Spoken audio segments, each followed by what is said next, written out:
Good afternoon. Welcome. Class 11th. Question number 17. Miscellaneous exercise. Chapter number 5. आज मैं आप लोग के लिए बहुत दिनों के बाद मैं आप लोग के लिए वीडियो बना रहा हूँ.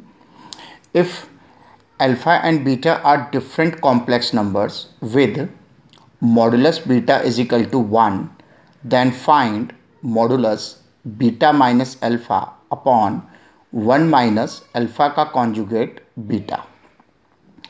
आपके क्वेश्चन में जो चीज़ गिवन है पहले उसको आप लिखिए. We have absolute beta is equal to 1.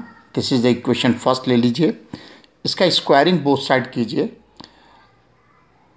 इसका स्क्वायरिंग बोथ साइड करने से मॉडुलस का स्क्वायर इज इक्वल टू 1 का स्क्वायर. नेचुरल नंबर का स्क्वायर नेचुरल नंबर स्क्वायर होता है.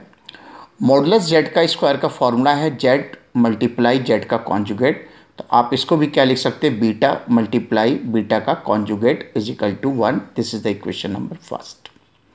नाउ आपको जो फाइंड करना है उसको आप रिप्रेजेंट करिए. Now modulus beta minus alpha upon 1 minus alpha का conjugate beta is equal to beta minus alpha. 1 की जगह मैं फ्रॉम इक्वेशन फर्स्ट सेकेंड से क्या लिख दूंगा, बीटा माइनस बीटा का कॉन्जुगेट माइनस के अल्फा का कॉन्जुगेट बीटा फ्रॉम सेकेंड. यहाँ से कॉमन हमारे पास क्या आ जाएगा, बीटा कॉमन आएगा.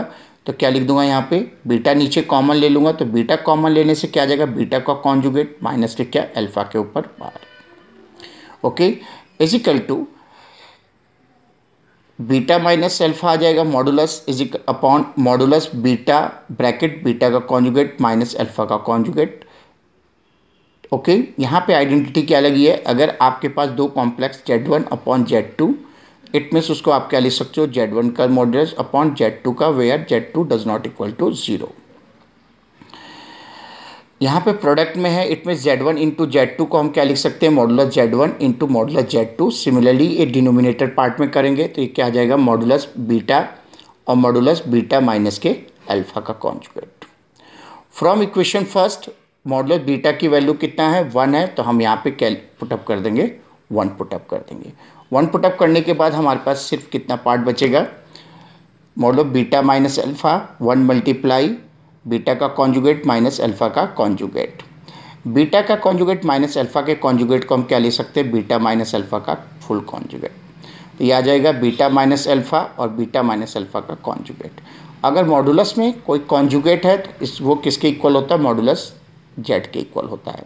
तो सिमिलरली यही आइडेंटिटी यहाँ पे यूज करेंगे. तो it means beta minus alpha की जगह हम क्या लिख सकते हैं, बीटा माइनस अल्फा इस आइडेंटिटी से.